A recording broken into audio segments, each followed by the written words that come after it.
It is not our business here to tell how the Irish were converted to Christianity, for this has been already related in our histories of Ireland. Whether St. Patrick was born in Gaul or in Scotland, we know at any rate that he brought with him to Ireland, to aid him in his great work, a number of young Gauls and Britons whom he had ordained as priests. But soon after his arrival he began to ordain natives also, whom he had converted, so that the work of traveling through the country and preaching to the people was for some time in the beginning done by foreigners and Irishmen. But as time went on, the missionaries were chiefly native born. St. Patrick loved the Irish people, and he was continually praying that God would bestow favors on them. And his prayers were answered. For after the apostolic times, there never were more devoted or more successful missionaries than those who preached the gospel in Ireland, and there never were people who received the faith more readily than the Irish, or who practiced it after their conversion with more piety and earnestness. An old Irish writer who lived about 1200 years ago tells us that the saints of Ireland who lived and worked and died before this time were of three orders. The first order of Catholic saints, says this writer, were most holy, shining like the sun. They were 350 in number, all bishops, beginning with St. Patrick. For more than 30 years they were led by their great master with all his fiery and tireless energy, and the preachers of this order continued for a little more than a century. They devoted themselves entirely to the home mission, the conversion of the Irish people, which gave them quite enough to do. The second order was of Catholic priests, continues the old writer, numbering 300, of whom a few were bishops. These were very holy, and they shone like the moon. They lasted for a little more than half a century. The priests of the second order were chiefly monastic clergy, that is to say, monks, and during their continuance monasteries were founded everywhere throughout Ireland. Though there were monks and monasteries here from the time of St. Patrick, they began to spread much more rapidly after the foundation of the great monastery of Clonard in Meath by St. Finan or Finian, one of the second order of saints, about the year 527. It was the monks belonging to this order and their successors who preached the gospel in foreign lands with such amazing success, as will be told in chapter 7. The monks and students of these establishments led a busy and happy life, for it was a rule that there should be no idleness. Everyone was to be engaged at all available times in some useful work. Some tilled the land around the belonging to the monastery, plowing, digging, sowing, reaping, and attending to the cattle. Some worked as carpenters, tailors, smiths, shoemakers, cooks, and so forth, for the use of the community. Some were set apart to receive and attend to travelers and guests who were continually coming and going, to wash their feet and prepare supper and bed for them. Many were employed as scribes to copy and ornament manuscript books, while others made beautiful closiers, brooches, chalices, crosses, and other works of metallic art, and the most scholarly members were selected to teach in the schools. Besides this, all had their devotions to attend to, which were frequent and often long.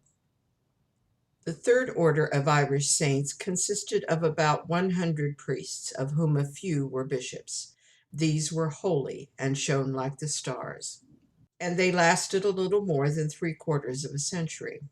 They were all hermits, living either singly or in monasteries in remote, lonely places. Even when they lived together in numbers, they were still hermits, spending their time in prayer and contemplation, each in his own little cell. And they never met together or had any communication with each other, except at stated times, when all assembled in the little church for common worship or in the refectory for meals. We know that there were nuns and convents in Ireland from St. Patrick's time, but they increased and multiplied and flourished more than ever during and after the time of the greatest nun of all, St. Bridget of Kildare. In the time of St. Patrick and for long afterwards, the churches were small because the congregations were small, and they were mostly of wood, though some were of stone. We have, in fact, the ruins of little stone and mortar churches still remaining in many parts of the country, built at various times during the 4 or 5 centuries after St. Patrick. In the 11th and following centuries, however, large and grand churches were built, the ruins of which still remain all over the country. Near many of the monasteries, the monks began to erect tall, round towers in the beginning of the 9th century as a protection against the Danes. They were built with several stories, each story lighted by one little window and reached by a ladder inside. The door was small and was usually 10 or 12 feet from the ground.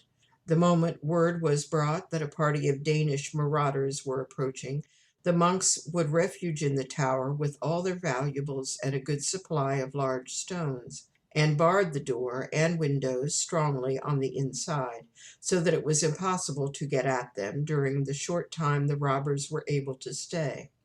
In fact, the Danes were generally afraid of their lives to approach too close to these towers, for if one of them ventured near enough, a big stone, dropped by one of the monks from a height of 60 or 70 feet, was likely enough to come down right on his skull and make short work of him. We have still remaining many of these old towers. There was a spring well beside every monastery, either that or a stream of pure water. The founder never selected a site till he had first ascertained that a well or a stream was near. These fountains served the double purpose of baptizing converts and of supplying the communities with water. In most cases, they were named after the founders and retain their names to this day. It has been already stated that the early missionaries often took over the wells the pagans had worshipped as gods and devoted them to Christian uses.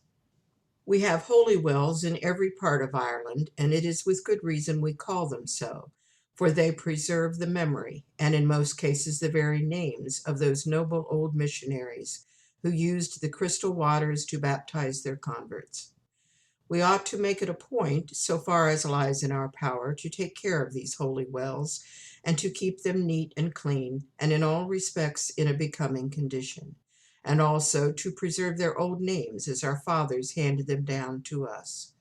If there could be such a thing as grief in heaven, an old Irish missionary would certainly feel grieved to look down on the little well he loved and used and blessed, now lying unnoticed and neglected.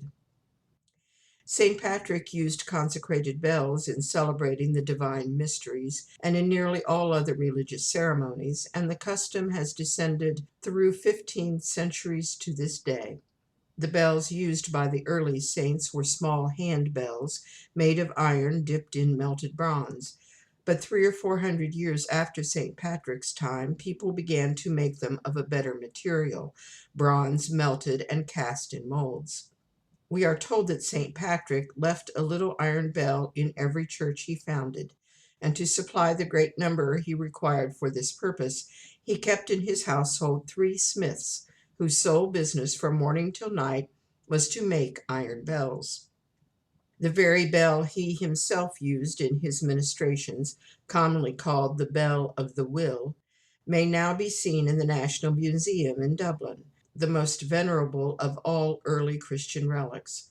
Beside it, in the same glass case, stands a beautiful and costly shrine made by an accomplished Irish artist in the year 1100 to cover and protect it by order and expense of Donald O'Loughlin, King of Ireland. It was usual for the founders of churches to plant trees round the buildings. These sacred groves, as they were called, were subsequently held in great veneration, and it was regarded as a desecration to cut down one of the trees or even to lop off a branch. End of chapter 5.